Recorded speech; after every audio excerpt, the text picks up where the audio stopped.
Selamat datang di Observatorium Bosca. Senang sekali dalam kesempatan hari ini kami menerima kunjungan dari teman-teman arsitektur ITENAS.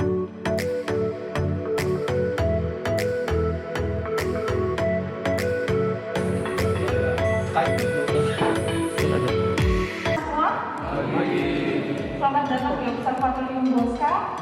Senang sekali dalam kesempatan hari ini kami menerima kunjungan dari teman-teman arsitektur ITENAS dalam rangka kegiatan survei dan pendataan bangunan-bangunan di Observatorium Bosca dalam kaitannya dengan sebetulnya mata kuliah dan MPKM dengan Dinas Pariwisata dan Kebudayaan Kabupaten Bandung Barat, gitu ya. Tapi mengambil objek kawasan dan gedung-gedung yang ada di Observatorium Bosca. Bangunan-bangunan yang ada di Observatorium Bosca itu punya fungsi yang berbeda-beda.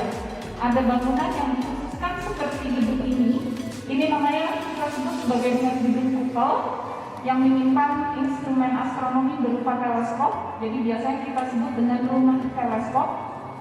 Kemudian ada juga gedung-gedung pendukung kegiatan-kegiatan di Observatorium Bosca seperti gedung perkantoran, perpustakaan, kemudian ada bengkel teknik dan lain-lain. Kemudian juga ada gedung-gedung yang menjadi pendukung untuk kegiatan tinggal dari staf dan juga mahasiswa yang sedang bekerja di Observatorium. Jadi ada yang nanti bangunannya lebih kepada rumah-rumah yang difungsikan sebagai tempat tinggal, kemudian bangunan-bangunan yang difungsikan sebagai tempat bekerja, dan juga rumah-rumah yang digunakan sebagai tempat menyimpan instrumen teleskop.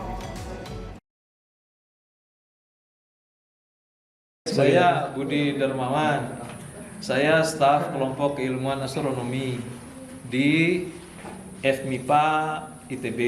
Saat ini ditugaskan sebagai wakil direktur atau kepala Observatorium Bosca bidang internal. Kalau ini, kalau tahun persisnya saya malah tidak ingat ya.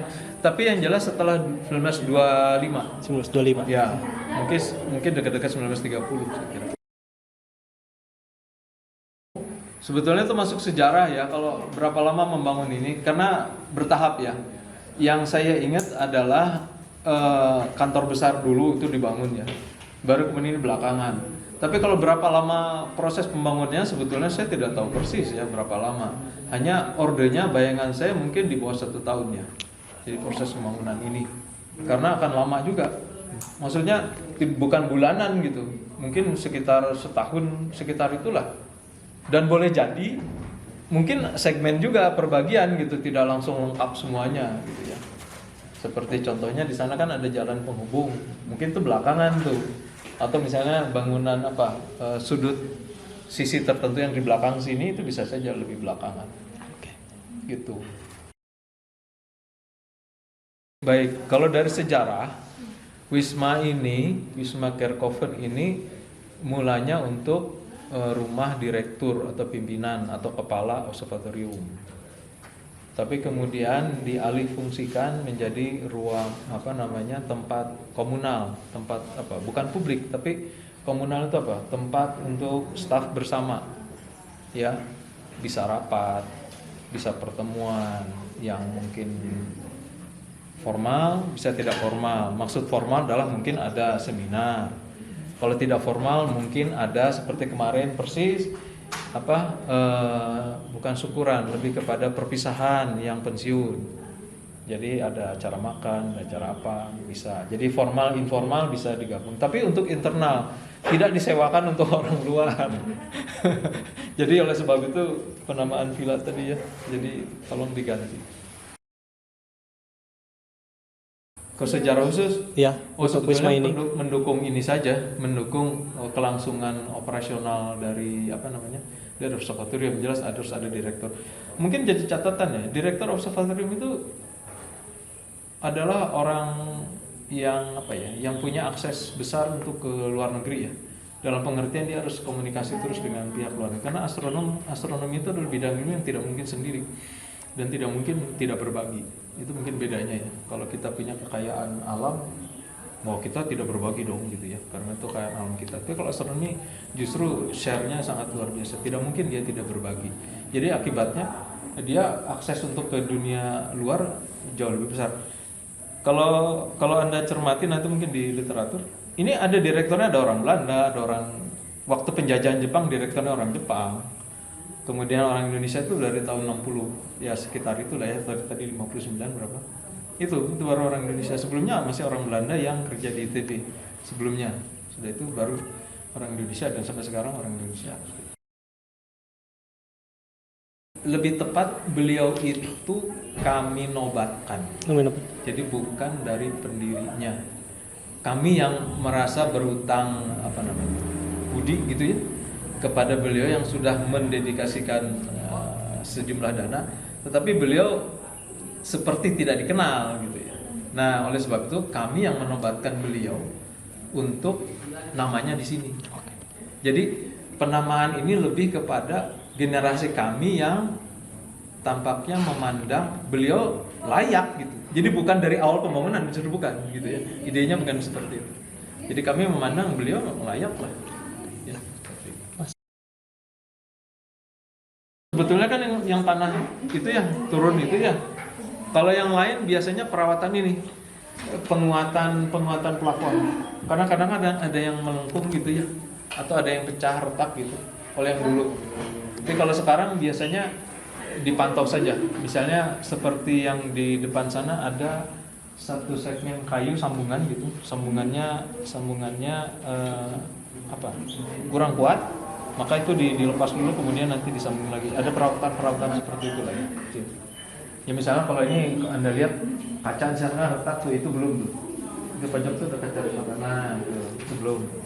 Jadi ada yang sudah, ada yang seperti itu. Tapi kalau rutin ya rutin. Kalau secara khusus begini, yang saya tahu ya, karena ini direncanakan memang tadinya kan untuk rumah kepala observatorium gitu. Jadi tentu ada sedikit kenyamanan tertentu ya, arah sudutnya kan ke sana, arah Bandung nih. Itu satu. Yang kedua, dia mudah akses kantor besar sebagai tempat kantornya dia gitu kan. Jadi kalau dari sisi letak di sini gitu kan. Saya kira itu. Tapi kalau misalnya mengapa ruangannya begini pembagiannya, nah malah saya nggak tahu kalau tentang itu. Tapi saya kira ada dugaan, pasti tahulah sirkulasi udara gimana. Kalau kalian cermati, itu kan ada akses lorong ya. Jalan itu adalah lorong gitu. Di tengah juga lorong kan. Terus yang sebelah sana juga ada lorong. Barangkali model sekarang nggak gitu, dugaan saya loh ya. Jadi orang itu benar-benar untuk mengakses ruangan tertentu, dia tidak mengganggu ruangan yang lain. Coba aja kalau lorong kan masuk sini dia bisa bebas lorong. Nah kecuali di ujung ya lorong. Tapi lorong itu kan tidak mengganggu ruangan yang lain gitu loh. Yang mungkin sekarang akan menghabiskan tempat barangkali, saya nggak tahu. Anda yang lebih tahu. Kalau di rumah Anda masuk untuk ke kamar Anda itu harus pakai lorong, itu kan kayak private banget gitu kan, gitu. Kayak hotel lah gitu ya, kan ada lorong. Saya tidak lewat ruang makan, saya tidak lewat ruang santai, bahkan kalau masuk tidak lewat ruang tamu, ya mungkin ya lewat garasi, tidak lewat ruang tamu. Tapi setelah itu kan tidak ada lorong untuk saya masuk ke kamar saya kan nggak kan gitu. Tapi kalau di sini kan temanya begitu tuh, kalau Anda cermati kan. Jadi lorong dari sana masuk kan, dia tidak mengganggu sisi ruangan sini ruangan sana kan, lorong. Terus yang lorong tadi ke tempat yang tempat menginap ini kan lorong gitu kan. Sampai ke sini ya kecuali mentok di sini ujungnya ini gitu kan. Nah gitu, saya nggak tahu mungkin tema itu barangkali. Ya hari ini, ya ini kan pertemuan begini. Kalau kemarin kami ada perpisahan yang pensiun dipakai, itu jam 11 paginya rapat. Jadi tidak ada yang terakhir. Ini masih aktif maksudnya, bukan sebagai di hanya untuk diperlihatkan. Justru di tempat yang masih aktif. Beberapa hari nanti siang mungkin ya. Biasanya pakai ini pertemuan rutin penelitian. Ini kan ada layar. Progress report macam itu. Jadi tempat ini memang masih aktif gitu, masih aktif. 2 hari lagi ini siaran langsung Zoom. Oh iya, silakan Pak. Ya. Kemudian berapa minggu depan mau dipakai ini kunjungan publik. Hari Sabtu ini bahkan mau ada kunjungan kerjasama dengan swasta. Jadi ini tempat yang aktif, bukan tempat yang tidak aktif. Ya, mungkin itu kali konteksnya ya. Kalau untuk yang formal tadi, di sini ada layar ya. Kemudian ada pencahayaan dalam apa namanya kadar tertentu yang memang cukup. Ya selain misalnya ada LCD projector, selain dari tadi ada penginapan dipisah ya, ada yang untuk perempuan, ada yang laki-laki, toilet, dapur, apalagi tadi di situ. Ruang untuk berkegiatan multimedia ya. Misalnya untuk ada kuliah daring, untuk publik bisa hadir di tempat daring, atau mungkin sekedar pertemuan santai ya, ruangan seperti ini atau di teras nih kan, seperti itu. Kemudian kalau yang fasilitas lainnya tentu ada internet seperti itu ya, listrik itu kan umum ya. Fasilitas yang lain biasanya kalau mau ada hiburan di situ ada piano tuh, kelihatan. Ya maksudnya kalau itu termasuk fasilitas nih ya. Kalau yang lain selain penginapan, ini pendukung untuk sebutlah sarapan pagi, ada microwave apa segala macam fasilitas macam itulah, itu ada. Oke, lanjut.